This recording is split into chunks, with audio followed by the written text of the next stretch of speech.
A coalition of 140 members of Congress just signed a formal resolution calling for Donald Trump's immediate impeachment, marking the largest bipartisan impeachment effort in modern American history. The resolution, introduced simultaneously in both the House and Senate on January 14th, cites what lawmakers describe as ongoing threats to national security, attempts to undermine the electoral process, and actions that they claim constitute high crimes and misdemeanors, warranting removal from any future federal office. And this isn't symbolic political theater or a partisan messaging exercise designed to generate headlines. This is a coordinated effort involving 104 Democrats and 36 Republicans who claim they have reviewed classified intelligence assessments, sealed court documents, and testimony from current and former officials that they say reveals conduct so serious it demands immediate congressional action. When more than a quarter of Congress signs onto an impeachment resolution with explicit bipartisan backing, including senior committee chairs and former Trump cabinet officials, you know something extraordinary has shifted in Washington's political calculus. Hit that subscribe button right now because you won't want to miss any of the videos I release. So what specific allegations triggered this unprecedented impeachment push? According to the 9-page resolution obtained by multiple news outlets, the articles of impeachment cite 3 distinct categories of alleged misconduct. First, the resolution alleges systematic efforts to interfere with the 2024 presidential election through coordination with state officials to manipulate voter rolls, intimidate election workers, and challenge legitimate ballot certifications. Second, it charges misuse of classified national security information, including allegedly sharing intelligence assessments with unauthorized individuals and directing subordinates to destroy or concealed documents subject to congressional subpoenas and federal investigations. Third, the resolution alleges abuse of presidential pardon power by offering prospective pardons to individuals in exchange for false testimony or refusal to cooperate with federal investigations. The document includes appendices with redacted versions of communications, financial records, and witness statements that the sponsors claim provide evidence supporting each charge. This isn't about policy disagreements or a partisan opposition to Trump's political agenda. This represents 140 elected officials from both parties claiming they have reviewed evidence of conduct that they believe meets the constitutional standard of high crimes and misdemeanors. And believe me, when Republican senators and representatives who previously defended Trump through 2 prior impeachments now sign a impeachment resolution alongside Democrats, the political dynamics have fundamentally transformed. Here's the full picture of what's been unfolding behind closed doors in Congress over the past 3 months. Tensions on Capitol Hill have been escalating since October 2025, when the House Intelligence Committee received a classified briefing from the Director of National Intelligence regarding allegations that sensitive compartmented information had been mishandled and potentially compromised. But the situation reached a breaking point on December 29th when a bipartisan group of senators on the Intelligence Committee held an emergency closed-door session after receiving what sources described as devastating testimony from a former senior national security official. That December 29th session, which lasted nearly 7 hours according to senators who attended, featured testimony from retired General Michael Hartman, who served as Deputy National Security Advisor from 2023 to 2024. Sources familiar with the testimony told reporters that Hartman described multiple incidents where Trump allegedly directed staff to provide classified intelligence briefings to individuals who lacked appropriate security clearances, including foreign business associates and political allies. The testimony reportedly included specific dates, locations, and descriptions of which classified programs were discussed. Hartman's account was corroborated by documentary evidence, including security logs, classified cable traffic, and contemporaneous notes from National Security Council staff who witnessed the incidents. Smash that like button if this is making sense so far. Here's where it really gets serious. When the bipartisan group of senators reviewed the classified materials provided to support Hartman's testimony, including communications intercepts showing that foreign intelligence services had obtained information about American intelligence operations that could only have come from highly restricted briefings, they immediately recognized the national security implications were catastrophic. Senator Susan Collins, a Maine Republican who has served on the Intelligence Committee for 2 decades, emerged from the session and told waiting reporters that what she had learned was deeply disturbing and raised profound questions about judgment and respect for the law. And let's be honest for a moment. When senators who built careers on measured statements and institutional loyalty use language like deeply disturbing and catastrophic security breach, it signals that the evidence they reviewed went far beyond partisan accusations into documented national security violations that they concluded cannot be ignored, regardless of political consequences. Here's what multiple congressional sources say happened during the first 2 weeks of January 2026. On January 6th, Representative Liz Cheney, the Wyoming Republican who previously vice-chaired the January 6th committee, convened a meeting of approximately 50 House members from both parties to discuss whether the classified intelligence justified formal impeachment proceedings. The group included committee chairs, senior appropriators, and members with extensive national security experience. Sources present at the meeting told reporters that Cheney presented a detailed timeline of alleged misconduct, supported by classified assessments that had been declassified specifically for the meeting at the request of the intelligence community leadership. The timeline reportedly documented 27 separate incidents between March 2024 and November 2025, where classified information was allegedly disclosed to unauthorized individuals. The incidents ranged from sharing satellite imagery of foreign military installations with business partners seeking development contracts, to discussing signals intelligence collection methods with political advisors who lacked clearances, and to allowing personal attorneys access to classified legal memoranda regarding covert operations. Each incident was documented with security logs showing who was present, classification levels of information discussed, and subsequent intelligence reports showing that adversarial intelligence services had obtained information consistent with what was allegedly disclosed. By January 10th, the group had expanded to include senators and had drafted preliminary articles of impeachment. On January 13th, Representative Adam Kinzinger, an Illinois Republican who has criticized Trump consistently since January 6th, and Senator Mitt Romney, the Utah Republican who voted to convict Trump in both previous impeachment trials, held a joint press conference announcing that they would introduce articles of impeachment with significant bipartisan support. When they filed the resolution the following morning at 9:17 a.m. on January 14th, the formal list of co-sponsors included 140 members, making it the most broadly supported impeachment effort in congressional history. Drop a comment right now if you saw this coming. I read every single one. Now, things get absolutely extraordinary in terms of the political dynamics, and the resolution's Republican co-sponsors include not just Trump critics like Cheney, Kinzinger, and Romney, who have opposed him publicly for years, but also previously loyal Trump defenders, including Senator Lindsey Graham of South Carolina, Representative Jim Jordan of Ohio, and Senator Marco Rubio of Florida. The inclusion of these names shocked political observers who noted that all three had defended Trump vigorously during previous impeachment proceedings and investigations. Sources close to these lawmakers told reporters that after reviewing the classified intelligence assessments, particularly intercepts showing that foreign adversaries had obtained information about American intelligence operations and sources, they concluded that remaining silent would make them complicit in ongoing national security damage.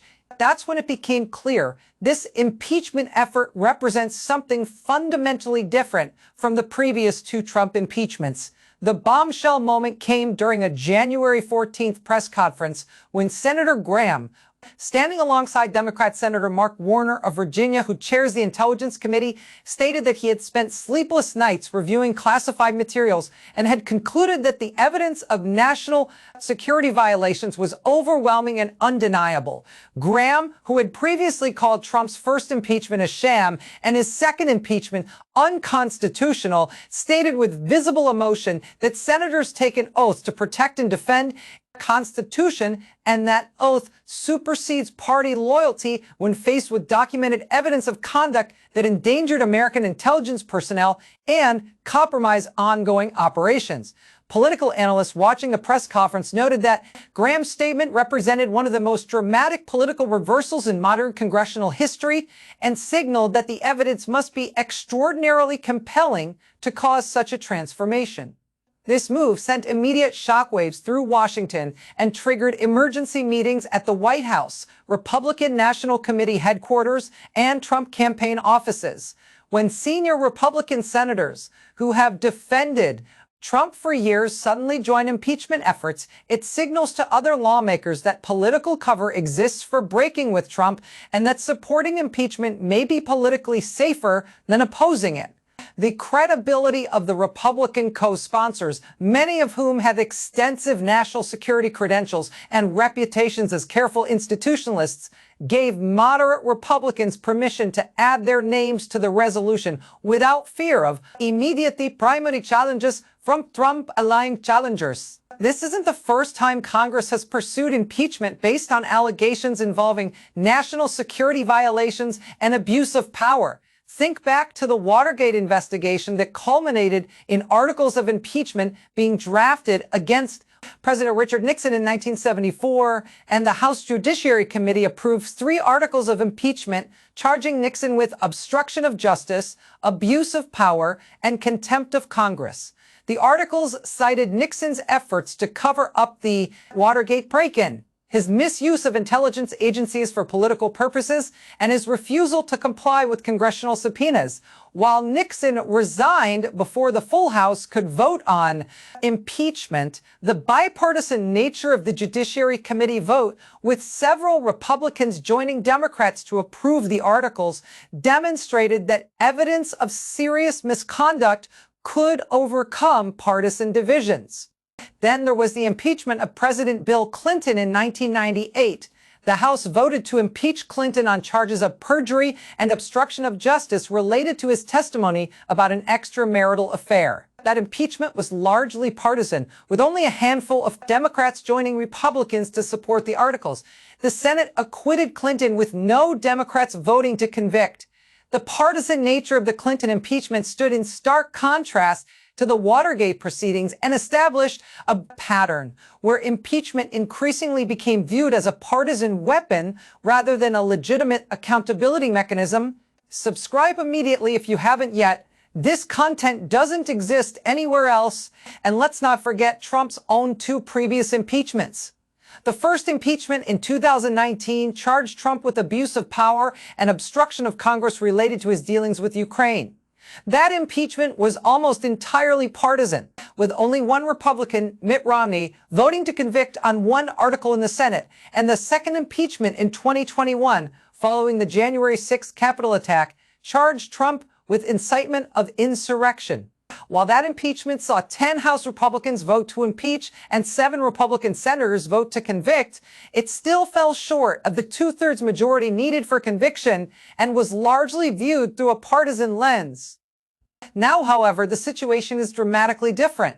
This impeachment effort launched with 36 Republican co-sponsors from the outset, including senior senators and representatives who defended Trump in previous impeachments. The pattern emerging is that when members of Congress from both parties review classified evidence that they believe documents serious national security violations, partisan considerations can be overcome by the weight of the evidence and the perceived threat to national security. The question facing Congress now is whether 140 initial co-sponsors can grow to the 218 votes needed for impeachment in the House and ultimately to the 67 votes required for conviction in the Senate. So what legal and constitutional principles are driving this extraordinary impeachment effort? according to constitutional scholars who have analyzed the 8-9-page resolution. The articles of impeachment rest on several well-established constitutional provisions regarding presidential accountability and national security obligations. The resolution emphasizes that Article 2, Section 4 of the Constitution provides that the president shall be removed from office on impeachment for and conviction of treason, bribery, or other high crimes and misdemeanors.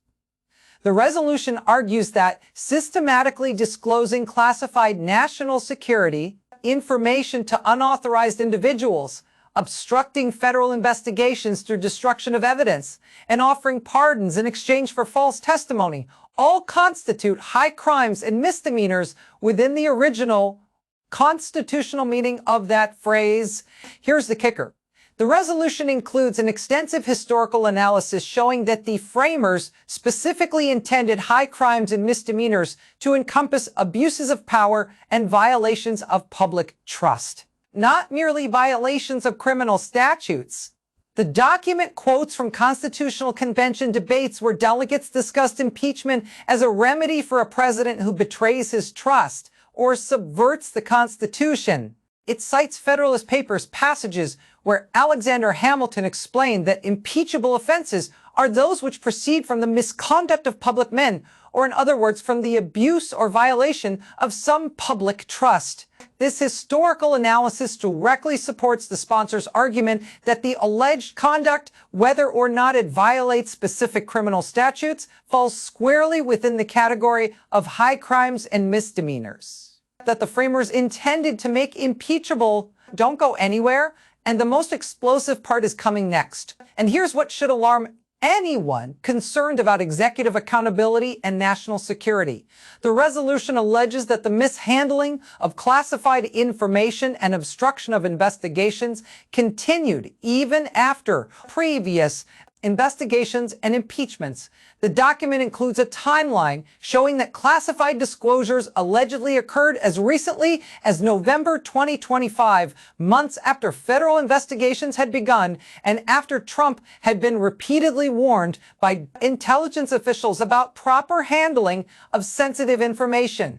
The resolution argues that this pattern of continuing misconduct, despite warnings and investigations, demonstrates a deliberate disregard for national security obligations and legal constraints that distinguishes this situation from inadvertent errors or isolated incidents of poor judgment. This puts moderate Republicans in an extraordinarily difficult political position heading into the 2026 midterm elections.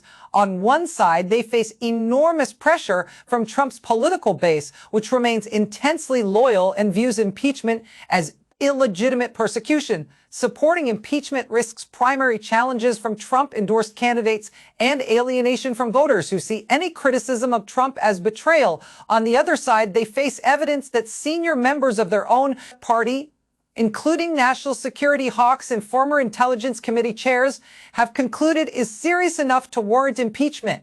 They must now decide whether to vote based on classified evidence that they believe documents serious national security violations, or whether to prioritize political survival by opposing impeachment despite the evidence. And here's the tricky part that makes this impeachment effort so different from previous attempts. The classified nature of much of the underlying evidence means that lawmakers cannot fully explain to constituents why they voted as they did. Members who have reviewed the classified materials and concluded impeachment is justified cannot publicly disclose the specific intelligence assessments or intercepts that convince them. This creates a fundamental tension where lawmakers are asking voters to trust their judgment about classified evidence that cannot be fully revealed. Some lawmakers have called for declassifying as much information as possible to allow public evaluation of the impeachment case. But intelligence officials have cautioned that declassification could further compromise sources and methods. Legal and political analysts are calling this a constitutional crisis, and that will test whether impeachment can function as the framers intended when partisan polarization is as intense as it currently exists. Norman Ornstein, a political scientist at the American Enterprise Institute who has studied congressional politics for 5 decades, told news outlets that the 140 co-sponsors represent the most significant bipartisan impeachment coalition since Watergate, but that converting that initial coalition into the votes needed for conviction faces enormous obstacles given the current political environment. He explained that while the evidence appears compelling based on what has been publicly revealed, the Senate conviction threshold of 67 votes would require approximately 20 Republican senators to vote to convict. Assuming all Democrats vote to convict, getting to that number would require evidence so overwhelming that even senators facing certain primary defeats from Trump supporters would conclude that conviction is their constitutional duty. Do me a favor and slam that like button because it genuinely helps this video reach more people. Even some conservative legal scholars who generally support broad executive power have acknowledged that the allegations in the impeachment resolution, if proven, would constitute impeachable conduct. John Ewell, a law professor at Berkeley who served in the George W. Bush administration and advocated for expansive presidential authority, stated in an interview that while presidents have broad discretion in foreign policy and national security matters, that discretion does not extend to sharing classified intelligence with individuals who lack security clearances or to obstructing federal investigations. He emphasized that if the allegations in the resolution are supported by credible evidence, they would represent exactly the kind of abuse of executive power that impeachment was designed to address. So let's break down precisely what this impeachment effort means for American politics and governance going forward. First, the immediate procedural path forward involves committee consideration and floor votes in both chambers. The House Judiciary Committee will hold hearings beginning the week of January 20th to review evidence and hear testimony regarding the allegations. The committee will likely vote on whether to recommend the articles of impeachment to the full House within 3 to 4 weeks. If the committee recommends impeachment, the full House would then debate and vote. With 140 co-sponsors already committed to supporting impeachment, and with that number potentially growing as more members review classified evidence, passage in the House appears likely if Republican leadership allows a vote. The Senate presents a more complex calculation. Conviction requires 67 votes in the 100-member Senate. With Democrats holding a narrow majority, conviction would require approximately 20 Republican senators to vote to convict. The 36 Republican House co-sponsors and the Republican senators who have already added their names to the resolution suggest that substantial Republican support exists, but whether that support extends to the 2/3 threshold needed for conviction remains uncertain. Much will depend on whether additional classified evidence is presented during Senate trial proceedings and whether public opinion shifts significantly as allegations become more widely known. Second, the political implications for the 2026 midterm elections and the 2028 presidential race are profound. If Trump is impeached by the House but not convicted by the Senate, he would remain eligible to hold federal office and could continue his presidential campaign. However, the impeachment itself would dominate political coverage and force every Republican candidate to answer whether they support or oppose impeachment. Candidates who defend Trump despite evidence that convince senior Republicans to support impeachment risk being characterized as prioritizing party loyalty over national security. Candidates who support impeachment face primary challenges and alienation from Trump's base. If Trump is convicted by the Senate, the Constitution provides that the Senate can vote by simple majority to disqualify him from holding future federal office. Such disqualification would fundamentally reshape the presidential race by removing Trump as a candidate. However, it would also potentially energize his supporters who would view conviction as the ultimate example of establishment Republicans and Democrats conspiring to prevent voters from choosing their preferred candidate.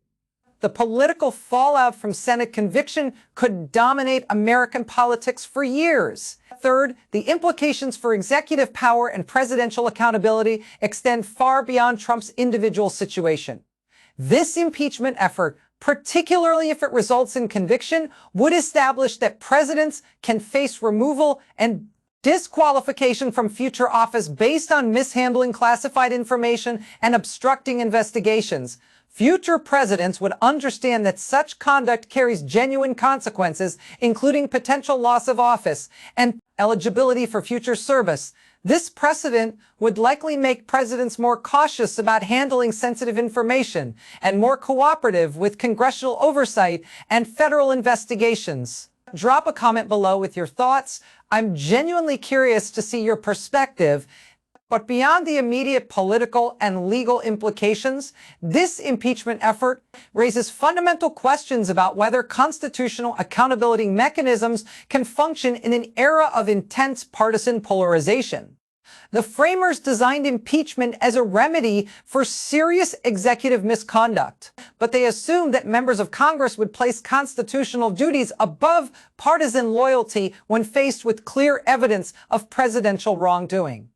The current situation tests whether that assumption remains valid when political parties are deeply polarized and when a president commands intense loyalty from a significant portion of the electorate.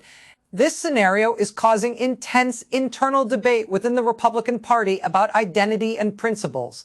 Multiple reports from sources involved in internal party discussions indicate that senior Republicans are divided between those who believe the party must demonstrate that rule of law and national security take precedence over loyalty to any individual, and those who argue that abandoning Trump would fracture the party's base and guarantee electoral losses.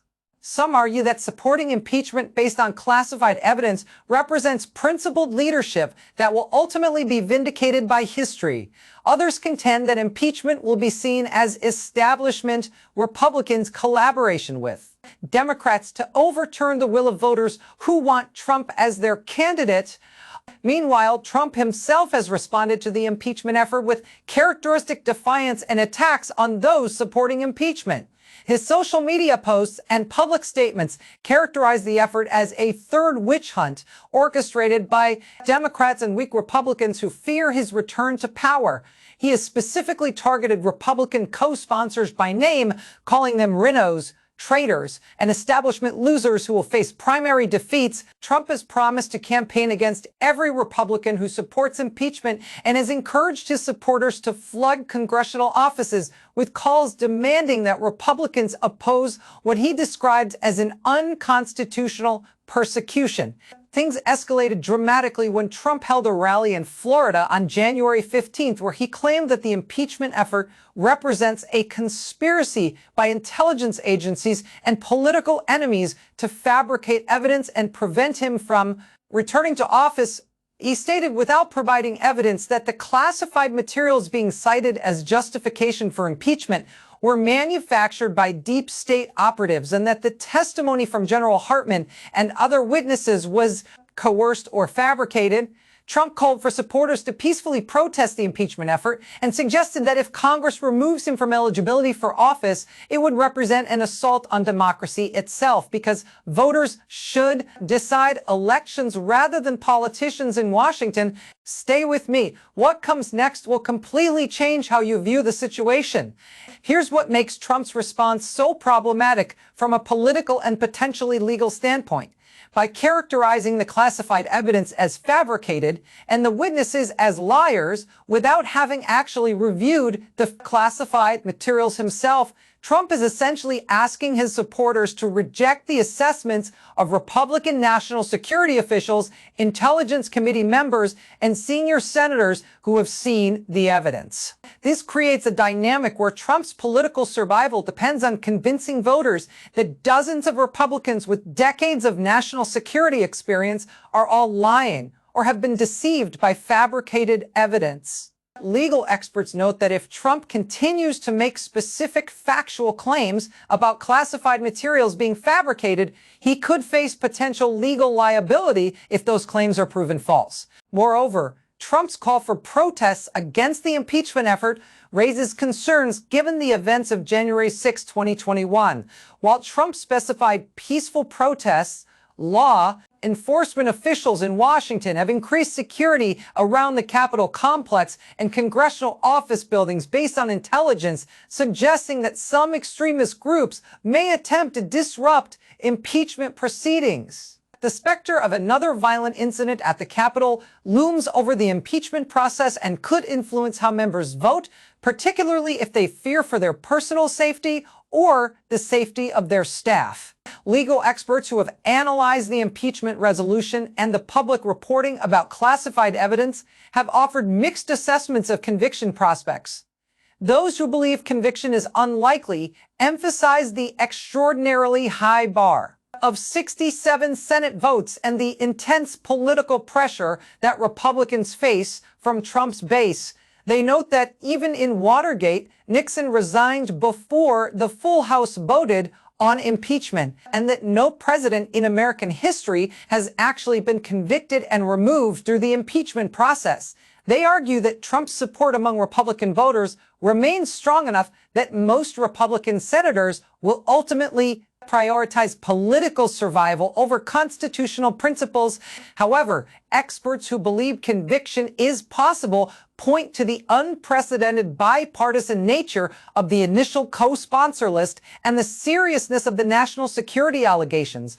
They note that if classified evidence shows that foreign adversaries obtained information about American intelligence operations and sources as a direct result of Trump's actions, and if that evidence is presented during Senate trial proceedings in a classified setting where all senators must review it, the political calculus could shift dramatically.